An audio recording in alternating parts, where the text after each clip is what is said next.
혹시 짧은 소설 한 편을 읽은 것처럼 이야기에 풀 빠져들게 만드는 그런 수필 만나보신 적 있으세요? 평소 접하던 좀 담담한 수필하고는 느낌이 사뭇 다르죠? 오늘 저희가 함께 깊이 파고들 주제가 바로 이런 글쓰기입니다. 신재기 문학평론가가 그의 수필의 유형별 이해와 창작 시리즈 그 세 번째 책에서 다룬 소설적 수필에 대해서요. 네, 맞습니다. 오늘 저희가 살펴볼 자료는 신재기 평론가의 책 소설적 수필 그 자체인데요. 이 책을 중심으로 해서 소설적 수필이라는 게 정확히 뭘 의미하는 건지, 또 어떤 특징들을 가지는지, 그리고 이런 글쓰기 방식이 오늘날 청취자분께 왜 좀 흥미로운 지점이 될 수 있는지 이런 것들을 같이 한번 파헤쳐 보려고 합니다. 좋습니다. 수필의 또 다른 얼굴을 발견하는 시간이 될 것 같은데요. 그럼 바로 시작해보죠. 그 소설적 수필이라는 용어 자체가 좀 재밌어요. 그냥 소설 수필 뭐 이렇게 안 하고 왜 굳이 소설적이라는 말을 붙였을까요? 네. 신재기 평론가가 그 책 서문에서 그 이유를 밝히고 있는데요. 핵심은 이거예요. 수필이 원래 가지고 있는 성격, 그러니까 작가 자신의 실제 경험이나 성찰, 이런 뿌리는 그대로 두면서요. 거기에다가 이제 소설에서 발달한 여러 기법들을 덧붙였다, 부가했다. 그래서 글의 표현력이나 전달력을 높였다는 점을 좀 강조하고 싶었던 거죠. 아하. 그러니까 소설 그 자체가 됐다기보다는 소설의 어떤 요소들을 빌려왔다. 이런 뉘앙스가 강한 겁니다. 그렇군요. 그러니까 수필의 그 진실성이라는 바탕은 그대로 있고 그 위에 소설의 어떤 극적인 재미랄까, 구성 방식이랄까 이런 걸 얹었다는 거네요. 단순히 있었던 일을 시간 순서대로 쭉 쓰는 거랑은 확실히 다르겠네요. 그렇죠. 그냥 정보를 전달하거나 느낀 점을 나열하는 데서 그치는 게 아니고요. 소설처럼 등장인물 간의 어떤 갈등이라든지 아주 생생한 장면 묘사, 또 잘 짜인 플롯 같은 그런 장치들을 적극적으로 활용하는 거죠. 신평론가는 이걸 통해서 독자들이 마치 그 현장에 같이 있는 듯한 생생함, 그리고 더 나아가서 문학적인 긴장감까지 느끼게 만들려는 그런 의도가 있다고 분석을 해요. 때로는 정말 읽다 보면 이거 소설 아니야? 싶을 정도로 이야기성이 강해질 수 있다는 거죠. 그렇게 되면 독자 입장에서는 진짜 훨씬 더 몰입해서 읽게 될 것 같아요. 그냥 정보나 교훈을 얻는 걸 넘어서 이야기 자체의 매력에 푹 빠져드는 그런 경험을 하게 되겠군요. 바로 그 지점입니다. 독자에게 더 깊은 어떤 정서적인 공감, 그리고 극적인 흥미 이런 걸 유발하는 것.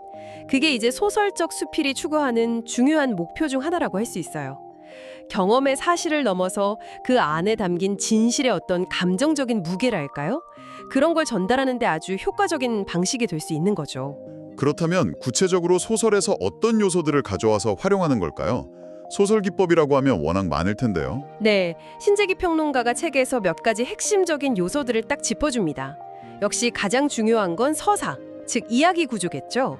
인물하고 사건이 시간의 흐름 속에서 발단, 전개, 위기, 절정, 결말 이런 비교적 뚜렷한 구조를 가지도록 좀 의식적으로 구성하는 거예요. 근데 경험을 다루는 수필이라면 원래 어느 정도는 이야기 구조를 갖지 않나요? 맞아요. 경험 자체가 원래 서사성을 좀 내포하고 있죠. 다만 소설적 수필은 여기서 한 걸음 더 나아가서 소설에서 발전시킨 그런 플롯 구성 기법들 있잖아요. 예를 들면 복선이라든지 암시라든지 갈등을 설정하고 그걸 풀어가는 과정이라든지 이런 것들을 훨씬 더 적극적이고 기술적으로 활용한다. 이런 차이가 있습니다. 인물 형상화 방식도 달라지겠군요. 보통 수필은 그냥 나의 목소리가 전부일 때가 많은데 말이죠. 네, 그렇죠. 소설적 수필에서는 작가 자신인 나 말고도 다양한 인물들이 등장해서 각자 자기 목소리로 말하고 행동하면서 이야기를 끌고 가요. 그냥 주변 인물 잠깐 언급하는 수준이 아니라 꽤 입체적인 캐릭터로 그려지는 경우가 많죠. 그리고 그 인물들의 심리나 어떤 장면을 아주 구체적으로 묘사하는 것도 중요한 특징입니다. 그냥 슬펐다 이렇게 쓰는 게 아니라 인물의 표정 변화라든지 손짓 아니면 그 순간의 공기 같은 것까지 그려내서 독자가 그 감정을 직접 느끼게 만드는 그런 방식 말씀이시죠? 정확합니다. 독자의 오감을 자극해서 마치 그 장면 안에 들어가 있는 듯한 느낌을 주는 거죠. 또 배경과 분위기, 이것도 단순한 정보 전달에 그치는 게 아니라 인물의 내면 상태를 반영하거나 주제를 암시하는 어떤 상징적인 장치로 활용되기도 하고요. 예를 들어서 좀 쓸쓸한 인물 이야기를 다룰 때 비 오는 날 풍경을 아주 세밀하게 묘사한다거나 뭐 그런 식으로요. 시점 활용도 흥미로운데요. 보통 수필은 1인칭 나 시점이잖아요. 근데 이걸 벗어나는 경우도 있나요? 그럼요. 1인칭 주인공 시점이 뭐 기본이긴 한데요. 때로는 나가 이야기 속에서 그냥 관찰자 역할만 하기도 하고요. 심지어는 아예 3인칭 관찰자 시점을 써서 특정 인물이나 사건을 좀 객관적으로 보여주기도 합니다. 신평론가가 예시로 든 작품 중에 이용옥 작가의 아이의 꽃성이라는 수필이 있는데 거기서는 아예 길고양이가 1인칭 화자로 등장해서 이야기를 끌고 가요.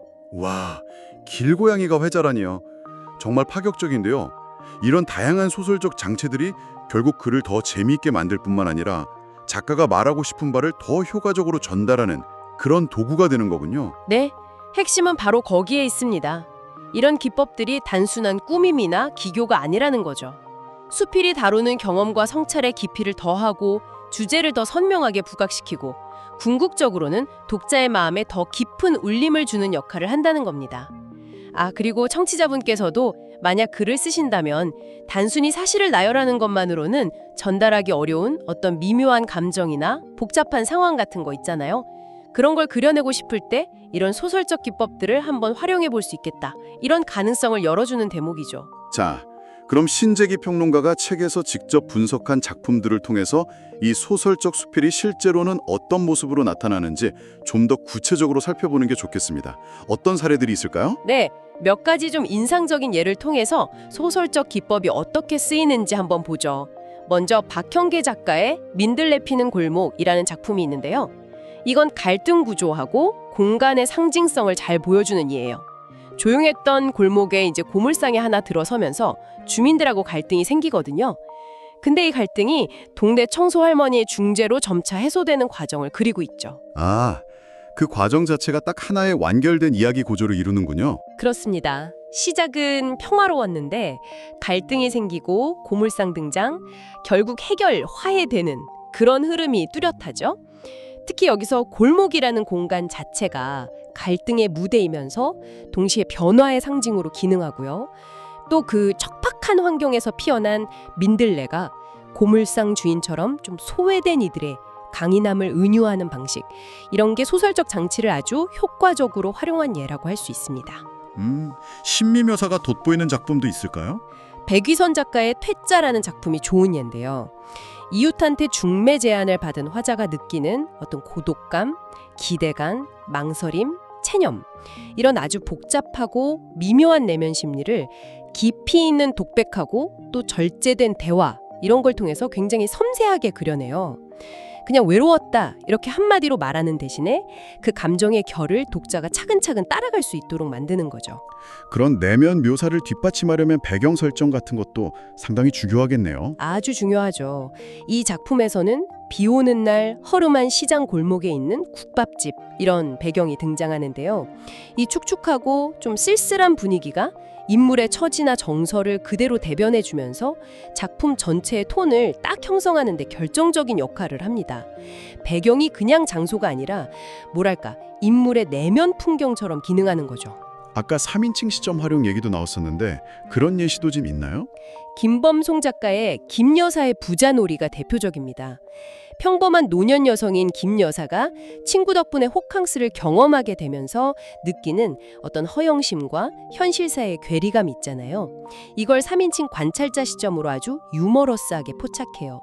나의 이야기가 아니라 김 여사라는 인물을 좀 객관적인 거리에서 보여주니까 독자는 웃으면서도 우리 사회의 어떤 단면을 좀 풍자적으로 읽어낼 수 있게 되는 거죠. 이렇게 다양한 기법들을 보니 정말 수필이의 소설과 굉장히 가까워질 수 있겠다는 생각이 드네요. 아까 길고양이 화자가 나왔던 이용옥 작가의 아이의 꽃성, 그건 사회 비판적인 메시지까지 담고 있다고 하셨죠? 네, 맞아요. 버려진 길고양이의 시선으로 푸른 눈 때문에 차별받는 혼혈 소녀 은영의 이야기를 그리거든요. 이걸 통해서 인간 사회의 어떤 편견이나 위선 같은 것들을 날카롭게 비판합니다. 비인간화자를 설정하는 그 파격적인 실점 자체가 아주 강력한 소설적 장치이면서 동시에 주제의식을 효과적으로 드러내는 방법이 되는 거죠. 그러면서 또 두 약한 존재가 서로 연대하는 모습에서 감동을 주기도 하고요. 이렇게 몇 가지 예시만 봐도 소설적 기법이 수필의 표현력을 얼마나 풍부하게 만들 수 있는지 알겠습니다.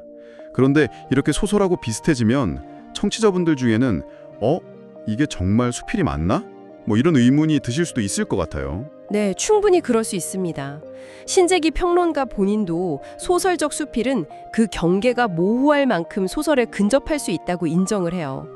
하지만 중요한 건 어디까지가 수필이냐 이렇게 칼로 무자르듯이 나누는 것보다는요. 이런 경계를 넘나드는 시도를 통해서 수필이라는 장르 자체가 얼마나 유연하게 확장될 수 있는지를 보여준다는 점입니다. 문학 형식이라는 게 뭐 딱 고정된 게 아니라 계속 진화하는 생명체 같은 거니까요. 그렇다면 오늘 이 이야기를 듣고 계신 청취자분 입장에서 이런 소설적 수필이라는 개념이 어떤 실질적인 의미를 가질 수 있을까요? 단순히 이런 글쓰기도 있구나 하고 넘어가는 것 이상의 어떤 가치가 있을까요? 저는 크게 두 가지 측면에서 의미를 찾을 수 있다고 보는데요. 첫째는 독자로서의 경험 확장입니다. 만약 기존의 수필이 때로는 너무 교훈적이거나 좀 건조하게 느껴졌다면요. 소설적 수필은 잘 짜인 이야기와 생생한 묘사를 통해서 훨씬 더 흥미롭고 깊은 감정적 몰입을 선사할 수 있다는 거죠. 문학적 즐거움의 폭이 넓어지는 겁니다. 확실히 이야기가 주는 그 흡입력이라는 건 무시할 수 없으니까요. 그렇죠. 둘째는 창작자, 그러니까 글쓰기에 관심 있는 분들에게 주는 어떤 가능성입니다. 자신의 경험이나 성찰을 독자에게 더 효과적으로 전달하고 싶을 때 단순히 사실만 나열하는 걸 넘어서서 소설적인 기법들을 빌려와 사용할 수 있다는 거죠. 무엇을 말하느냐만큼이나 어떻게 말하느냐가 중요하다는 걸 보여주는 아주 좋은 사례라고 할 수 있습니다. 자신의 이야기를 더 입체적이고 매력적으로 만들 수 있는 그런 도구들을 얻게 되는 셈이죠.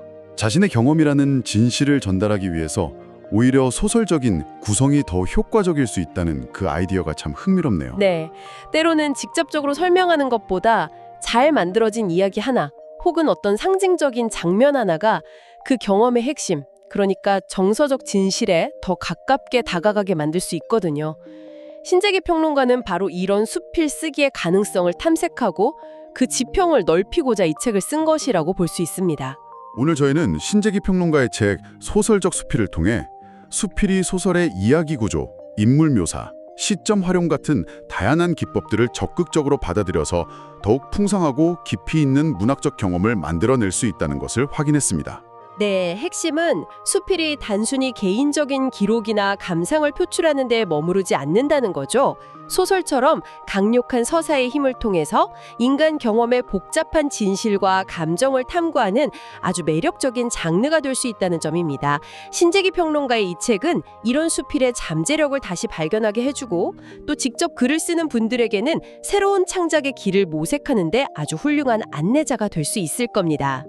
앞으로 수필을 읽으시거나 혹은 직접 써보실 기회가 있다면 한번 떠올려 보시면 어떨까요? 내가 겪은 사실을 가장 진실하게 전달하는 방법이 때로는 가장 사실적이지 않은 방식, 즉 소설적인 장치를 빌려온 방식일 수도 있지 않을까요? 어쩌면 경험의 표면 너머에 있는 더 깊은 진실에 닿기 위해서 우리는 때로 사실과 허구의 경계를 넘나드는 그런 상상력의 도움이 필요한 건지도 모르겠습니다.